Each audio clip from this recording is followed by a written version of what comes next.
Last class में ये हमने फिनिश वॉल वाला ऑपरेशन कर लिया था। अब इसमें हाँ। चलते हैं और यहाँ से हमारे पास है ये प्लानर प्रोफाइल भी हमने देख लिया था। एक ये वाला ऑप्शन है प्लानर मिलिंग। ये प्लानर मिलिंग बहुत इंपॉर्टेंट है। इसके अंदर जो सबसे ज़्यादा इंपॉर्टेंट है एक तो वो है प्लानर मिलिंग और एक ये फ्लोरिंग वॉल। ये दो बहुत ज़्यादा इंपॉर्टेंट है। जनरली अगर आपको यूज़ करने पड़ेंगे कभी डाई मोल्ड में तो यही दो ऑप्शन आपको यूज़ करने पड़ेंगे। तो इस प्लानर मिलिंग को ठीक यूज़ है। करते हैं आज। और कहाँ पे ओके। सेव करना चाहते हैं 1 2 3 हमारे पास एक फोल्डर और बना हुआ है 1 2 3। आप इसके अंदर सेव करना चाहते हैं क्या तो इसमें सेव कर सकते हैं। ये प्रोग्राम फाइल के अंदर या डायरेक्टली यहाँ पे आ रहे हैं है ना। अभी अगर मुझे इन सब का प्रोग्राम बनाना है ना तो सर देखिए फोल्डर से होने में क्या बेनिफिट है। आप इस पर राइट क्लिक करके डायरेक्टली जनरेट कर देंगे या पोस्ट प्रोसेस में जाएंगे तो डायरेक्टली जितने भी ऑपरेशन इसके अंदर है इस फोल्डर में इन सब का एक साथ प्रोग्राम बन जाएगा। लेकिन अच्छा। कंडीशन यही होनी चाहिए कि आपकी मशीन जो है मल्टी टूल चेंजर होनी चाहिए। अगर सिंगल टूल वाली है तो फिर आपको एक साथ नहीं बनाना चाहिए, आपको अलग अलग ही बनाना पड़ेगा क्योंकि टूल चेंज हो जाएगा तो फिर प्रोग्राम भी आपको अलग अलग चलाना पड़ेगा। लेकिन अगर है बराबर। तो एक फोल्डर में होने से बेनिफिट है पूरे का एक ही प्रोग्राम जनरेट होके आ जाएगा। तो इस वजह से हम यहाँ से सिलेक्ट करते हैं इसको। तो प्रोग्राम को ही रखता हूँ मैं। इसमें और नया, इसमें समझ आपने 1 2 3 कैसे बनाया है इसमें? हाँ जी बिल्कुल बिल्कुल से मैं बताता हूँ। ये आप यहाँ से जाएंगे, ये है यहाँ से क्रिएट प्रोग्राम, ये अच्छा। आ गया। ओके। अब मोल्ड का जो भी आप नाम रखना चाहते हैं वो हमने रखा और लोकेशन इसकी सबसे ऊपर एनसी प्रोग्राम, मतलब इस एनसी प्रोग्राम के अंदर एक और फोल्डर आएगा मोल्ड 12 के नाम से। ओके। और यहाँ पे आप कोई मैसेज दे सकते हो ऑपरेटर के लिए, कोई मैसेज छोड़ना चाहते हो तो वो डाल सकते हैं, वो आपको प्रोग्राम के अंदर लिखा हुआ मिल जाएगा। डिस्क्रिप्शन भी प्रोग्राम के अंदर लिखा हुआ मिल जाएगा। कोर का आपने प्रोग्राम बनाया है, कैविटी के लिए प्रोग्राम बनाया है या 4 कैविटी प्रोग्राम जो भी है, कोई डिस्क्रिप्शन रखना चाहते हैं तो वो डिस्क्रिप्शन आपको प्रोग्राम के अंदर भी लिखा हुआ मिलेगा, जिसको ऑपरेटर पढ़ सकता होगा वो पढ़ लेगा। मतलब 1 2 3 के नीचे जितने भी प्रोग्राम है उसमें सब में दिखेगा? नहीं नहीं सर, जब मैं इस मोल्ड वाले का इसके अंदर मैंने डिस्क्रिप्शन डाला है और इसके अंदर ही ऑपरेटर के लिए मैंने मैसेज छोड़ा है कुछ। अब जब मैं इसके लिए हाँ। पोस्ट प्रोसेस करके इसका सीएनसी प्रोग्राम जनरेट करूंगा तो सिर्फ इसके अंदर जो भी प्रोग्राम होंगे उन सबका प्रोग्राम बनेगा और सबसे ऊपर ऑपरेटर का मैसेज और जो डिस्क्रिप्शन होगा वो ऊपर लिखा हुआ आएगा। वो आगे हर प्रोग्राम हाँ ऑल जो प्रोग्राम। 5 प्रोग्राम बनते हैं, नहीं नहीं 5 टूल के 5 प्रोग्राम बन रहे हैं। हाँ 5 हाँ होंगे भाई। तो सब, हाँ उसमें एक बार सबसे ऊपर लिखा हुआ आएगा। अच्छा। Okay okay. ठीक है ना, इसलिए ठीक है। इस ठीक वाले है। फोल्डर में अब क्या डालना चाहते हैं तो चलिए इसको चूज़ कर लूँगा मैं। यहाँ से गए और हमने नया फोल्डर बनाया है कीरा मोल्ड 12। तो मोल्ड 12 के अंदर टूल मिल्टैनी ले लेता हूँ और वर्क पीस हम यहाँ से वर्क पीस 1 हमारा चल रहा है और मेथड मैं रफिंग ले लेता हूँ शुरू में। और टूल भी आप यहाँ से चेक कर सकते हैं, ये रहा मिल 10। जब आप इसे ओके। क्लिक करेंगे तो आपको हाईलाइट भी हो जाएगा टूल कौन सा है हमारा। हाँ। अब इसके अंदर सिलेक्शन भी बिल्कुल ऐसा ही है जैसा हमने कल फिनिश वॉल में यूज़ किया था और प्लानर प्रोफाइल में यूज़ किया था, सेम वही सिलेक्शन है जो कि काफ़ी अच्छा है और स्टैंडर्ड वही है। अब हम कट क्या करना चाहते हैं, मैं चाहता हूँ इसके बाहर का जितना भी मटेरियल है ये सब बाहर का कट जाए, है ना, बाहर का लेना चाहता हूँ उसे कटिंग करने के लिए। और यहाँ से लिया मैंने पार्ट की बाउंड्री हाँ। और फेस से भी ले सकता हूँ मैं, लेकिन मैं कर्व लेता हूँ। और कर्व में ये वाला पोर्शन हम कट कर चुके हैं तो मैं इसको स्किप करता हूँ और इसके आगे बढ़ते हैं। यहाँ से टेंजेंट ले लेंगे तो ये टेंजेंट पूरा यहाँ से यहाँ तक पहुँच गया सर, है ना। और एक कर्व ठीक है। ये और आ गया तो ये हमारा ओके। पूरा ये एक सिलेक्ट हो गया। और बाउंड्री किस टाइप की है, क्लोज है कि ओपन है, मैंने कहा ओपन है तो ओपन बाउंड्री हो जाएगी। टूल की साइड राइट या लेफ़्ट आप चूज़ कर सकते हैं, तो मैंने इसे राइट ही रखा। ये एक यहाँ पे सर कुछ ना मुझे गड़बड़ लग रहा है सिलेक्शन में, कहीं कुछ लग रहा है, ये एक लाइन एक्स्ट्रा पता नहीं क्यों आ गई। तो यहाँ से जाते हैं, एक तो ये है और एक ये ओपन नीचे कुछ आ रहा है सर, है ना, ये वाला हम हटा देते हैं, ये गलती से सिलेक्ट हो गया है। इस वाले कर्व की बात कर रहे हैं हम, ऊपर वाले की जो ये ऑरेंज सेलेक्ट करा हुआ आ रहा है। ठीक है, अब सही आ गया है ना सर, हाँ। पहले सिलेक्शन नहीं था प्रॉपर्ली। ग्रीन से स्टार्ट और रेड पे जाके एंड हो जाएगा। टूल की साइड बाहर ही है बिल्कुल ठीक। टूल को हम रखते हैं ओपन, ये प्रोफाइल बाउंड्री टाइप हमारे ओपन रहेगा। ओपन ये ले लेगा। फिर बाउंड्री ले लेते हैं और बाउंड्री टाइप में फेस लेंगे तो बीच के आइलैंड है, ये बीच के होल, ये थोड़े से प्रॉब्लम कर सकते हैं, इसलिए कर्व भी लेता हूं मैं। और कर्व में क्लिक किया, टेंजेंट कर्व, और यहाँ से क्लिक ये, और ये वाला भी चाहिए, इसे भी सिलेक्ट करिए और इसे क्लोज रखना है हमें, क्योंकि बाउंड्री ओपन तो नहीं हो सकती, बाउंड्री तो क्लोज ही होगी। और टूल बाहर की साइड रहना चाहिए, तो टूल को मैं कर देता हूँ आउटसाइड और ओके। किसी भी केस में बाउंड्री ओपन आ सकती है सर? बाउंड्री ओपन से कैसे लेंगे, मटेरियल तो क्लोज ही होगा ना, जो भी एरिया कटिंग करेंगे वो एरिया तो क्लोज ही आएगा ना। अब ये वाला भी एरिया था, तो जो जब मटेरियल इसके अंदर होगा तो क्लोज ही होगा। अच्छा, इसके बाद यहाँ से स्पेसिफाई फ्लोर ले लेते हैं, और फ्लोर मेरा ये वाला ही है, इससे डेप्थ मिल जाएगी। एक्सेस टूल, और टूल का एक्सेस जेड आएगा आपकी बार, क्योंकि प्लानर लिया है। रफिंग कर रहे हैं, 1 mm का स्टॉक और 0.08 का tolerance. Percentage of flat diameter 50%। Cut level में जाते हैं, और कट लेवल के अंदर डेप्थ ऑफ कट कितना रखना चाहते हैं आप, 0.2, 0.4, 0.3, जो भी आपको चाहिए, मैंने क्लिक किया। फिर कट पैरामीटर के अंदर जाते हैं, और कटिंग पैरामीटर के अंदर यहाँ पे आता है लेबल। अब लेबल ही चलेगा, अभी इसके अंदर कहीं दो जगह पे ऐसा है नहीं, इसलिए लेबल ही यूज़ कर रहा हूँ, अभी बता दूंगा जब इसका यूज़ आएगा सर, है ना। और स्टॉक को भी आप फ्लोर पे देना चाहते हैं तो डिफाइन करिए, अदरवाइज ये यहाँ पे ही लेगा सिर्फ वॉल पे ही। और अभी कहीं कुछ नहीं करना है ना, ओके करते हैं इसके अंदर से तो। और एक बार जनरेट करके देखता हूँ मैं। Part can not be cut at any level.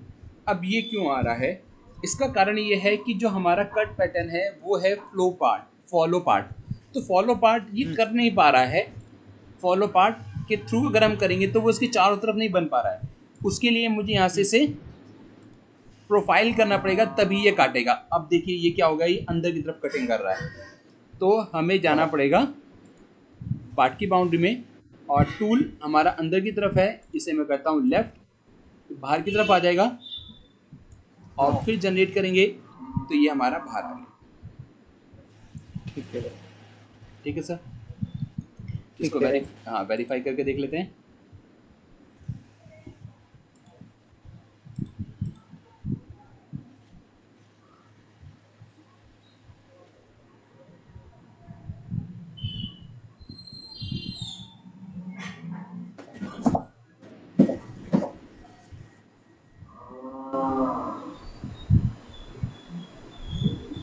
ये पहले ही कटा हुआ आ रहा है, दोबारा से ऐसा आ रहा है, आप बता पाएंगे सर क्या गड़बड़ हुई है?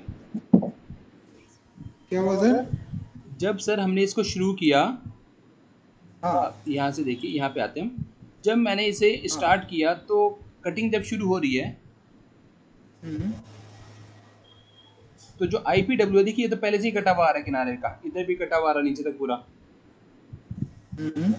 हाँ, तो क्या गड़बड़ रह गई है, बता पाएंगे?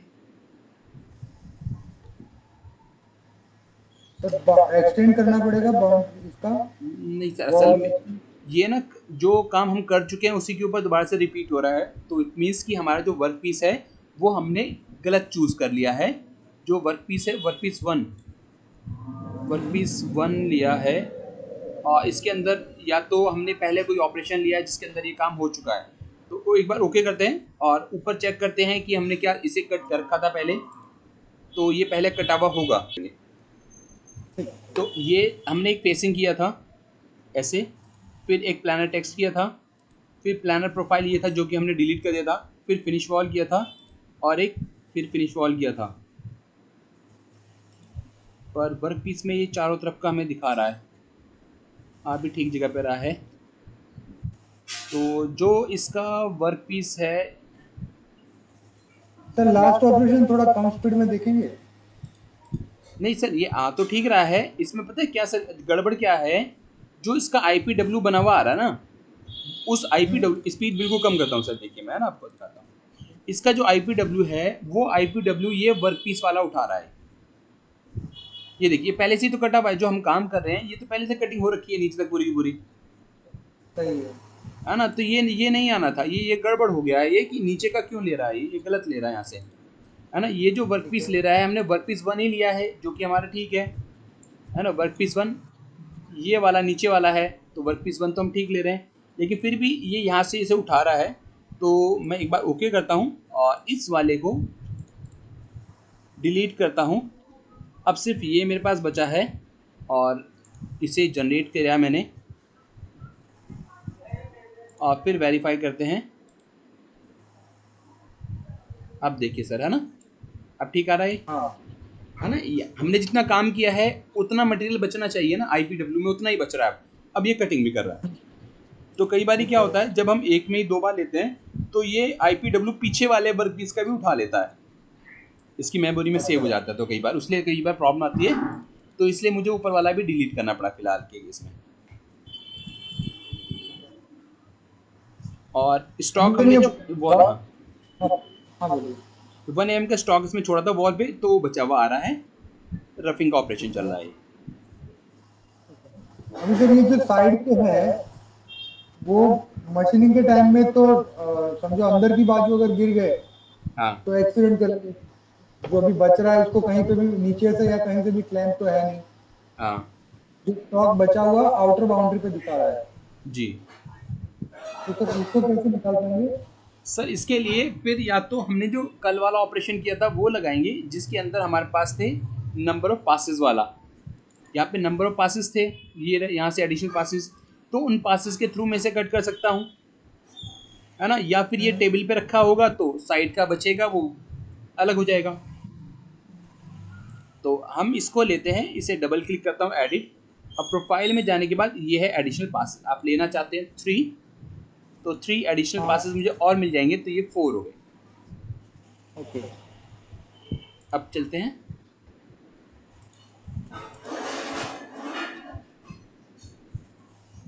ठीक है सर, एक कॉर्नर बचा है, सिर्फ कॉर्नर बचा हुआ है, बाकी सब बिल्कुल कटिंग आ गया है। तो एक और आप बढ़ा देंगे, एक पासेस और बढ़ा देंगे, तो पूरा बाहर तक आ जाएगा ये।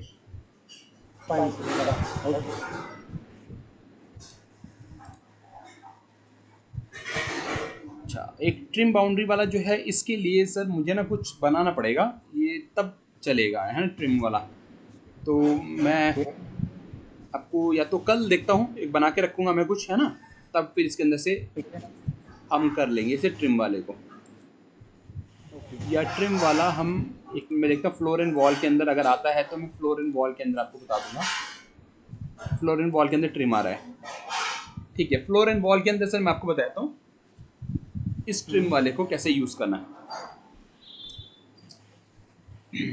अभी सर इसका ऑटोमेटिक वॉल भी फिर समझा दीजिएगा, ऑटोमेटिक वॉल क्या है?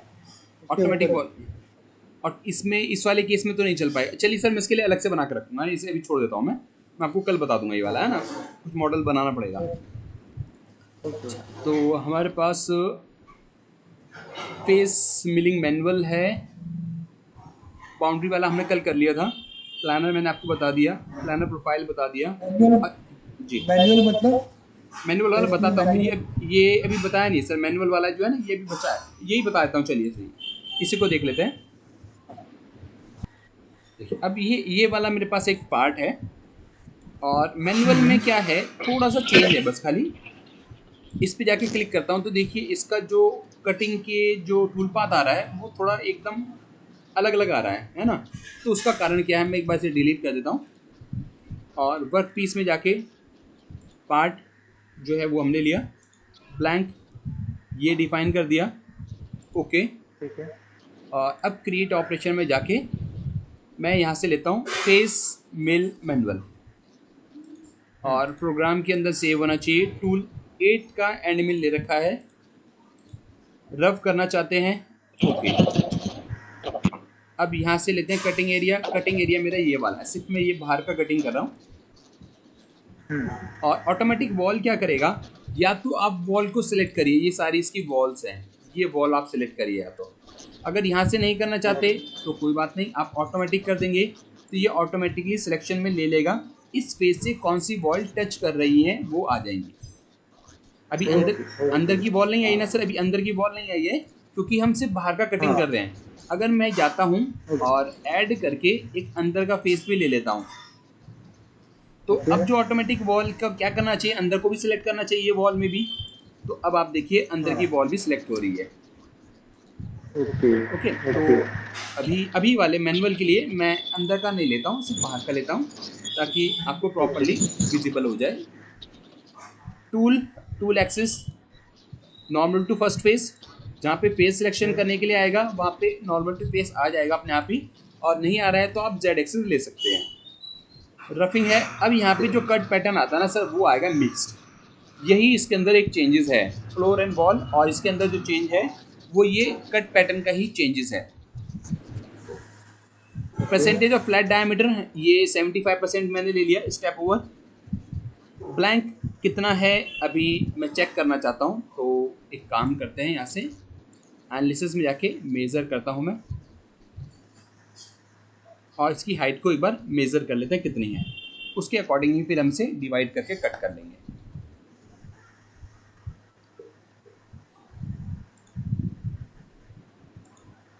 ये 15 है सर, तो हम यहाँ से ब्लैंक कर देते हैं 15। अब मैं यहाँ पे जो डेप्थ ऑफ कट है वो ज़्यादा रख रहा हूँ ताकि आपको जो इसके पैटर्न है, कट पैटर्न है, वो प्रॉपरली शो हो जाए। तो हम इसे रखते हैं 5 रख लेते हैं, तो 5 या 3 आ जाएंगे, या 3 ले लेता हूँ, 3 का डेप्थ ऑफ कट, तो 5 मेरे पास पैटर्न आ जाएंगे। फाइनल फ्लोर स्टॉक इसकी कोई ज़रूरत नहीं है अभी, और जैसे ही जनरेट पे क्लिक करूँगा मैं, एक पॉपअप विंडो खुल के आएगी।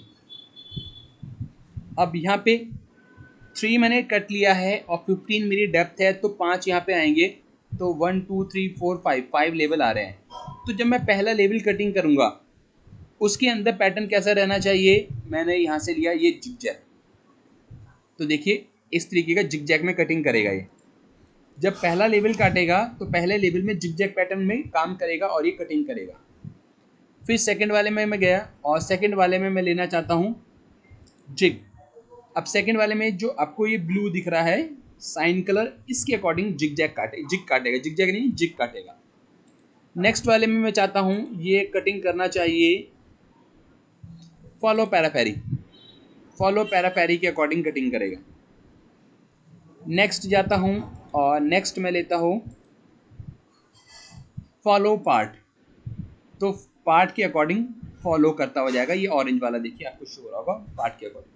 लास्ट वाला जो है इसको मैं लेता हूँ सिर्फ प्रोफाइल की प्रॉपर्टी क्या होती है, क्या करता है, सिर्फ वॉल के अलोंग एक बार काटता हुआ जाता है, पूरे फेस को नहीं काटता। तो मैंने सब में अलग अलग ले लिया। ओके, अब देखिए टूल पाथ भी आप देखेंगे तो हर जगह पे अलग अलग बना हुआ होगा, और जब इसे मैं शो करता हूँ तो हम देखेंगे, डायनेमिक में गए, थोड़ा स्लो कर लेते हैं, और ओके ये पहला वाला जिग जैग, इस स्पीड अभी भी याद है, ये जिग चल रहा है सर, अभी जिग में काट रहा है सिंगल साइड में। फिर था फॉलो पैराफेरी, फिर था फॉलो पार्ट, और लास्ट वाला था हमारा प्रोफाइल, तो सिर्फ किनारे पे काटेगा अभी ये प्रोफाइल के पास काट लिया। तो इसके अंदर क्या है, हम अलग अलग पैटर्न इसके अंदर डिफाइन कर सकते हैं, हर लेवल के लिए कैसा पैटर्न में कट करे, तो रिक्वायर्ड शेप के अकॉर्डिंग आप इसे ले सकते हैं। मैनुअल वाले में हम मैनुअली पैटर्न डिफाइन कर रहे हैं, यही डिफरेंस है। बाकी वही डेप्थ ऑफ कट आप कम लेंगे जब कटिंग करेंगे, सेम रखना चाहते हैं, एक ही तरीके का रखना चाहते हैं, तो इसको लेने की आपको जरूरत ही नहीं पड़ेगी। आप सिंपल जो फ्लोर एंड वॉल वाला है वही ऑपरेशन को यूज कर सकते हैं। तो ये भी हो गया है। अब आता है क्लीन अप कॉर्नर क्या करेगा, जहाँ पे हमारे से शार्प कॉर्नर होते हैं, उन शार्प कॉर्नर में अगर हम 10 का टूल चलाते हैं तो 10 का टूल क्या करेगा, 5 का रेडियस छोड़ देगा। बिल्कुल कॉर्नर तक तो नहीं जा पाएगा, जैसे कॉर्नर कोई आ रहा है वो तो बिल्कुल 90 डिग्री पे है। अब यहाँ पे टूल अगर जाएगा 10 का तो 5 mm का रेडियस लेगा, जिसकी वजह से कॉर्नर पे मटेरियल छूट जाएगा। उस कॉर्नर पे अगर आप रफिंग करना चाहते हैं तो उस टाइम हम क्लीन अप करने के लिए छोटा टूल यूज करते हैं, लेकिन छोटे टूल की भी कुछ ना कुछ रेडियस होगी, तो रेडियस तो जरूर रहेगी, रेडियस तो जरूर रहेगी अगर टूल से काटेंगे, लेकिन कम रहेगी, इसलिए हम ओके। यूज करते हैं क्लीन अप कॉर्नर। तो इसके लिए भी मेरे पास पार्ट है, ठीक है सर, ये वाला है एक मेरे पास पार्ट। अब इसके अंदर देखिए बिल्कुल शार्प कॉर्नर आ रहे हैं। अब इन कॉर्नर के लिए अगर हम फिनिशिंग करना चाहते हैं, इन कॉर्नर की फिनिशिंग करना चाहते हैं, तो उसके लिए देखिए ये मैंने प्लानर मिलिंग एक यूज़ किया, फेस मिलिंग एक यूज़ किया है, फिर फिनिश वॉल से वॉल को फिनिश कर दिया है, फिनिश फ्लोर को फिनिश किया है, फिर बाद में कॉर्नर किया है।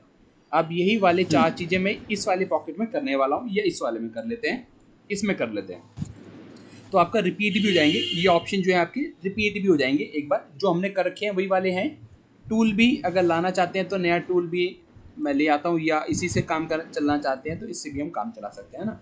टूल आपको पता ही है, यहाँ से जाना है, लाइब्रेरी से लेना है तो लाइब्रेरी में जाएंगे, और यहाँ से एंड मिल, इंडेक्सेबल, नॉन इंडेक्सेबल, साइज जो भी लेना चाहते हैं ले सकते हैं। तो टूल में नहीं ले रहा हूँ, वर्क पीस भी डिफाइन कर रखा है, पार्ट ये है हमारा, ब्लैंक ये रहा, ब्लॉक हो गया। ब्लैंक समझो हमने एक बार दे दिया तो फिर उसको एडिट कर सकते हैं। बिल्कुल सर, बिल्कुल, कभी भी। अभी ये सब हमने बना दिया है ना। अब ब्लैंक आपको हाँ। बाद में ध्यान आता है कि गलत हो रहा है, चेंज करना चाहते हैं, ठीक है, एडिट करते हैं, ब्लैंक में गए, और ब्लैंक में जेड में इसकी हाइट में बढ़ाना चाहता हूँ, ये मैंने हाइट इसकी बढ़ा दी, 5.5 मैंने ले लिया। हाँ। ओके, और ओके। अब बस इतना ही करना है मुझे, इन सबको सिलेक्ट करना है एक साथ, और जनरेट टूल पाथ और एक्सेप्ट, बस हो गया, जनरेट हो गया, इसने अपने आप कैलकुलेट कर लिया। हाइट बढ़ने के बाद क्या क्या इनमें चेंजेस होने चाहिए थे वो चेंजेस हो चुके हैं। इतना ही, बस इतना ही करना पड़ेगा और कुछ भी नहीं एक्स्ट्रा करना पड़ेगा मैं। तो इसके लिए हाँ। इस वाले पॉकेट के लिए शुरू करते हैं। तो यहाँ से जाता हूँ मैं और यही फ्लोर एंड वॉल यूज़ करता हूँ। टूल मैंने लिया 8 mm का, एंड मिल 8 mm का है, वर्क पीस रफिंग कर रहे हैं, ठीक, और कट एरिया ये वाला है। ऑटोमेटिक वॉल सेलेक्ट कर रहा हूँ मैं, ताकि इसे पता चल जाए कि वॉल कहाँ पे है, और वॉल को भी कंसीडर करेगा ये। टूल का axis normal to first face, और यहाँ पे रफिंग में जो मटेरियल छोड़ना चाहते हैं आप, यहाँ से 0.2 मैंने मटेरियल छोड़ा, और एक जगह से और चेंज करना पड़ेगा, यहाँ से भी जाएंगे कटिंग पैरामीटर में, स्टॉक, और यहाँ पे भी 0.2 होना चाहिए। इसके बाद फ्लोर कैसे पैटर्न में काटना है, फॉलो पैराफेरी या फॉलो पार्ट, कोई सा भी आप ले लीजिए। फॉलो पैराफेरी ले लेता हूँ मैं। 50% स्टेप ओवर हो जाएगा। आप स्टेप ओवर को mm में भी डाल सकते हैं। 8 का मेरा टूल है तो 4 mm डालूंगा, तो ये 50% वाला ही काम हो गया है। आपको और कम चाहिए आप 3 डाल दीजिए, 3 mm हो जाएगा। लेकिन इसमें जी, हाँ बोलिए। लेकिन इसके अंदर आप परसेंटेज रखेंगे तो इससे हमें एक बेनिफिट होता है। इससे बेनिफिट क्या होता है, माना टूल अभी हमने यूज़ किया है 8 mm का, और बाद में आपको ध्यान आता है कि टूल 8 का नहीं, हमें 2 का यूज़ करना था, 2 mm का, तो 8 mm के टूल पे ये 3 mm का स्टेप ओवर ठीक काम कर रहा है, लेकिन 2 mm के टूल पे ये 3 mm का स्टेप ओवर काम नहीं करेगा, बीच में गैप छोड़ता हुआ जाएगा। अगर इसे मिलीमीटर की जगह मैं परसेंटेज ऑफ टूल रखता हूँ 40%, तो ये क्या करेगा, जब आपका 8 का टूल होगा तो 8 के अकॉर्डिंग ये अपने आप कैलकुलेट कर लेगा, माना 50% है तो 4 mm पे कट करेगा। और अगर मैंने 2 का टूल ले लिया तो 2 का टूल में ये वैल्यू 1 mm अपने आप हो गई है, मतलब 50% ऑफ टूल मतलब 1 mm हो गया है। सही। तो गलती होने के चांस परसेंटेज वाले में कम रहते हैं, और अगर आप हर बारी ध्यान से करते हैं तो कोई दिक्कत नहीं, आप मिलीमीटर में भी ले सकते हैं, जैसा भी आपको याद रहे, आपको आदत हो। Floor blank distance, cut region containment क्या है कट पैटर्न के ऊपर? हाँ, कट रीजन कंटेनमेंट फ्लोर। अब देखिए प्रीव्यू आ रहा है, इस प्रीव्यू में आप देखिए टूल जो जाएगा वो सिर्फ फ्लोर के पास तक ही जाएगा, जहाँ पे भी राउंड आ रहा है या वॉल शुरू हो रही है, ये वॉल तक टूल नहीं जाएगा। और कट रीजन कंटेनमेंट को अगर मैं वॉल करता हूँ तो ये वॉल पे भी जाने की कोशिश करेगा, और लगभग आधे तक जाएगा, मतलब राउंड वाले वैल्यू पे भी जाने की कोशिश करेगा, जहाँ तक इसे लगता है कि कॉर्नर इसका बैठता है। फ्लोर का कॉर्नर अगर राउंड नहीं होता तो कॉर्नर होता, तो कॉर्नर कहाँ तक होता वहां तक ही जाने की कोशिश करेगा। ये मतलब इसका रेफरेंस अब रहेगा, पहले में फ्लोर था तो फ्लोर रहता है, वॉल वाले में ये वॉल को रेफरेंस लेके वॉल के पास तक जाएगा। तो वॉल से उसमें अपना सेकंड टूल के लिए मटेरियल कम बचेगा, लोड कम पड़ेगा। हाँ वॉल अगर हम लोग सिलेक्ट करते हैं जी, अगर राउंड है ना, अगर नीचे राउंड है जैसे अभी हमारे में कॉर्नर है, अगर राउंड है तो आप वॉल को कंसिडर कर सकते हैं, तो वॉल वाला ले लीजिए अगर राउंड है नीचे तो, है ना, तो मटेरियल वो ठीक वॉल के पास तक राउंड पे भी मटेरियल को कट करेगा, ये है। है। और जब नहीं है और हम लोग फिर भी वॉल से ही रख के बाय डिफॉल्ट हाँ तो समझो कोई हमेशा दिक्कत वॉल रखें, नहीं, नहीं तो जाएगा ही नहीं, जाएगा ही नहीं, आप वॉल ले लीजिए, कोई फर्क ही नहीं है, क्योंकि राउंड है ही नहीं तो टूल जाएगा ही नहीं, है ना, सही तो भी है। कोई दिक्कत नहीं होगी। अच्छा, वॉल की थिकनेस, थिकनेस के लिए मुझे फिर से मेज़र करना पड़ेगा,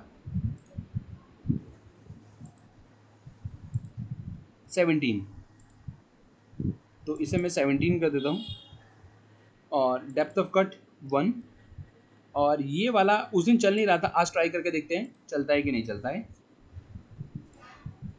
ये पूरा ले रहा होगा, और यहाँ से ऑफसेट में डाल देता हूँ इसका 5,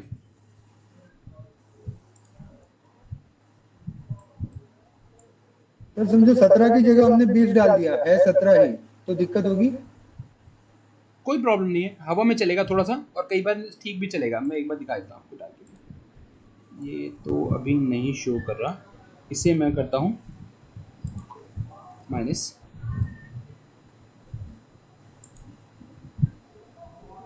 नहीं सर ये ले नहीं रहा है अभी, नहीं तो ये नीचे से ऑफसेट हो जाता है, ये है ना सर, ये दिया हुआ है ना जेड डेप्थ ऑफसेट, तो जेड डेप्थ में ऑफसेट गैप बच जाता है, लेकिन ये फ्लोर वाले में नहीं काम कर रहा है ना, प्लानर मिलिंग में करेंगे तो वहाँ पे ही चल जाएगा।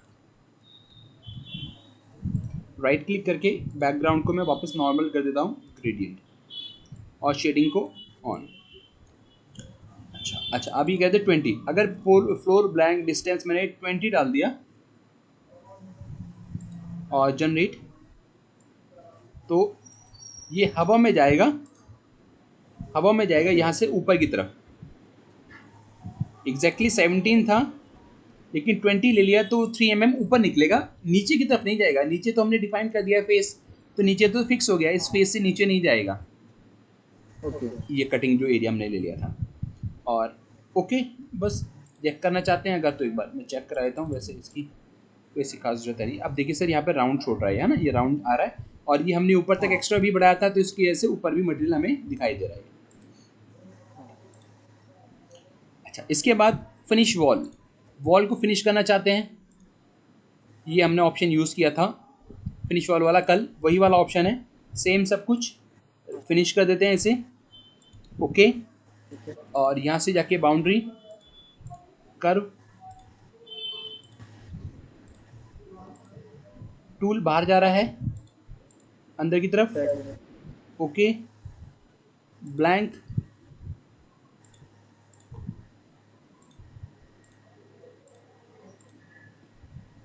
टूल इनसाइड, ओके, और यहाँ से स्पेसिफाई फ्लोर, ये डेप्थ हो गई है, और प्रोफाइल 50% एडिशनल पासेस चाहिए तो, नहीं तो जनरेट, और यहाँ से कट लेवल में जाऊँगा, और फ्लोर की जगह यहाँ से लेता हूँ यूज़र डिफाइंड या कांस्टेंट, और 1 mm मैंने लिया, या आप कम भी ले सकते हैं, 0.3 वैसे होता है, 1 लिया 0.3 लिया, जनरेट और वेरीफाई। अब देखिए ये पहले ही फिनिश था, पहले ही फिनिश क्यों हो गया ये, क्योंकि हमने जो फ्लोर एंड वॉल लिया था इसके अंदर हमने रफ लिया था, रफ के अंदर इसने जो स्टॉक है वो लिया नहीं, वो आपको यहाँ से डिफाइन करना है, वॉल का स्टॉक आपको डिफाइन करना है जो कि 0 है। इसने पार्ट ब्लैंक का बॉटम पे तो ले लिया, यहाँ पे नहीं लिया, तो इसको यहाँ पे भी मैं 2 दे देता हूँ, 0.2, और फिर करेंगे जनरेट, और अब वेरीफाई करिए। अब देखिए सर वॉल पे मटेरियल बच रहा है, और जब इस वाले को हम जनरेट करेंगे और इसे वेरीफाई करेंगे तो अब ये कटिंग कर रहा है वॉल पे भी, ओके। मतलब ऑपरेशन होने के बाद जो बॉडी का कलर है वो दिख जाना चाहिए। हाँ वो दिख जाता है, उससे पता चल जाता है। और चेक करने के लिए मैंने आपको कल बताया भी था सर, है ना तरीका।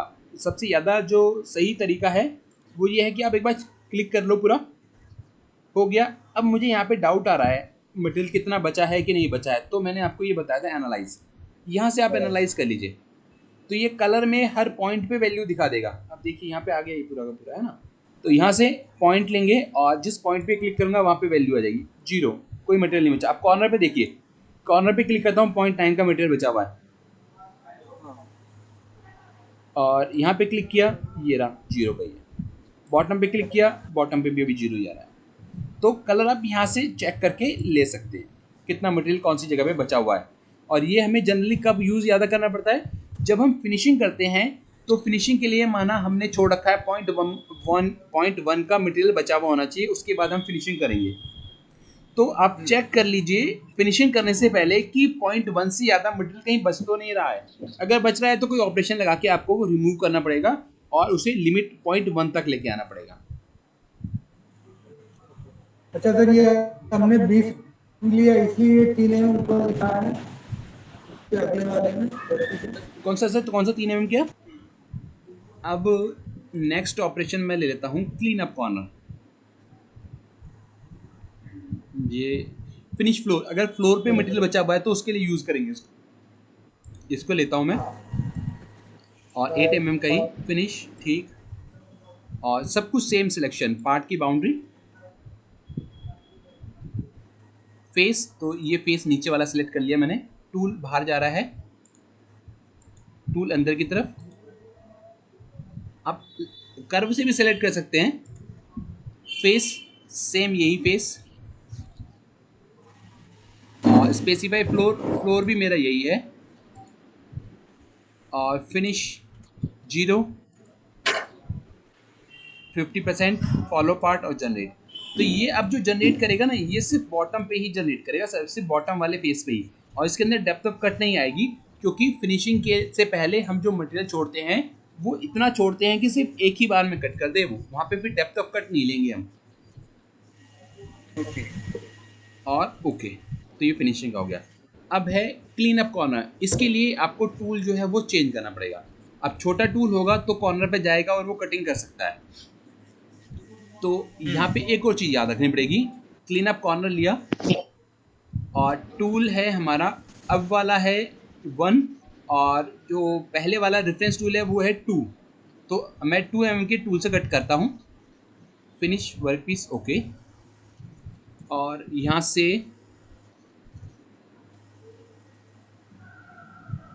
कटिंग पैरामीटर में जाके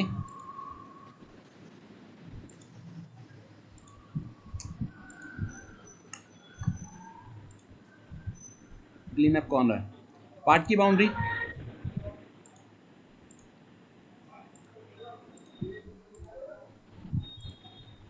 टूल को inside,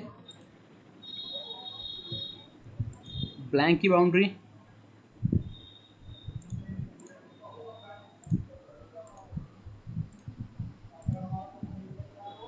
okay. Floor, tool, tool का एक्सेस, फॉलो पार्ट, परसेंटेज, और डिफाइन, यूज़र डिफाइन कट 0.2 का depth of cut. Cutting parameter के अंदर यहाँ पे लेबल, अब सर इसका यूज़ आएगा, है ना। अब मैं दिखाता हूँ आपको इसका क्या काम पड़ेगा। मैं स्टॉक हमने 0 का छोड़ा, जहाँ तक भी हो पाएगा जाएगा, और कॉर्नर पे राउंड लेके ही जाएगा। ट्रिम और एक्सटेंड वाला काम ये अभी करेगा नहीं, क्योंकि ओपन बाहर की साइड होता तो काम करता ही, अभी के लिए नहीं काम करेगा ये। इसके अंदर एक तो सिंपल अभी मैंने जो यूज़ किया है उसी को लेता हूँ, और एक बार जनरेट करके देखते हैं। अब देखिए सर, जो मैंने लिया है, इस टूल ने पूरे को कट कर दिया, पूरा अंदर तक काटा है और सब जगह पे, जबकि सारा मटेरियल हमारा ऑलरेडी कट चुका है। अभी आप देखिए, जब इसे मैं चलाता हूँ तो ये चल रहा है, खाली जगह पे चल रहा है, मटेरियल है नहीं फिर भी चल रहा है यहाँ पे। तो ये खाली जगह पे नहीं चलना चाहिए, ये सिर्फ कॉर्नर पे चलना चाहिए। तो मैंने इसे कैंसिल करा, और यहाँ से जाना है आपको कटिंग पैरामीटर में, और कंटेनमेंट में जो इन प्रोसेस वर्क पीस है मेरा, इन प्रोसेस वर्कपीस मतलब अब जो बचा हुआ है मटेरियल वो कौन सा होना चाहिए, वो होना चाहिए रेफरेंस टूल। रेफरेंस टूल कौन सा, रेफरेंस टूल था मेरा 8 mm, मतलब जो 8 mm के टूल ने कटिंग करा है और कटिंग के बाद जो मटेरियल बचा हुआ है वो मटेरियल मुझे मिलेगा अब कटिंग करने के लिए, वो इन प्रोसेस वर्कपीस होगा अब के लिए। तो मेरा अब का इन प्रोसेस वर्कपीस जो ब्लैक वाला है वो पहले वाला टूल है जो डॉटेड में दिख रहा है आपको ब्लैक कलर का, ये बड़ा टूल है 8 mm का जो हमने चलाया है। अब जो ग्रे वाला सर्कल दिख रहा है ये हमारा अब वाला टूल है जो कि अंदर जाके काटेगा। ओके और जनरेट, अब ये सिर्फ एक ही जगह पे जा रहे हैं, कॉर्नर कॉर्नर पे काट रहे हैं, एक्स्ट्रा कहीं पे नहीं चल रहे। और इसके अंदर भी एक और ऑप्शन है, एक बार इसे चला के दिखाता हूँ मैं फिर आपको बताता हूँ। जब यहाँ से गए दिखिएगा नहीं टूल, स्लो करता हूँ थोड़ा सा, देखिए टूल इधर जा रहा है, इधर फिर इधर फिर इधर, ये क्या कर रहा है लेबल में काट रहा है, एक बार इधर काट रहा है, एक बार इधर काट रहा है, एक बार एक लेबल इधर काटा है तो चारों तरफ एक ही लेबल काटा, दूसरा काटा तो चारों तरफ दो दूसरा लेबल काटा। मैं ऐसा नहीं चाहता हूँ, इससे क्या हो रहा है कि नॉन कटिंग टूल को उठ के जाने में बहुत टाइम लग रहा है बार बार। तो हम क्या करेंगे, कटिंग पैरामीटर में जाएंगे और स्ट्रेटेजी के अंदर कटिंग और लेबल फर्स्ट की जगह आप करिए डेप्थ फर्स्ट, तो पूरी डेप्थ काटो पहले फिर दूसरे पे जाओ। ओके और जनरेट, तो ये रेड वाली लाइन जो है वो हमारी बहुत कम हो गई है।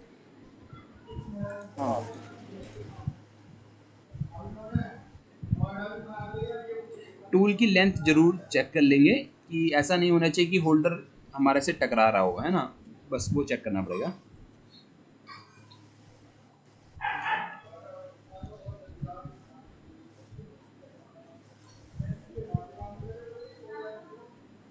अभी भी बचा है 1 mm का रेडियस आ रहा होगा, 2 mm का टूल है तो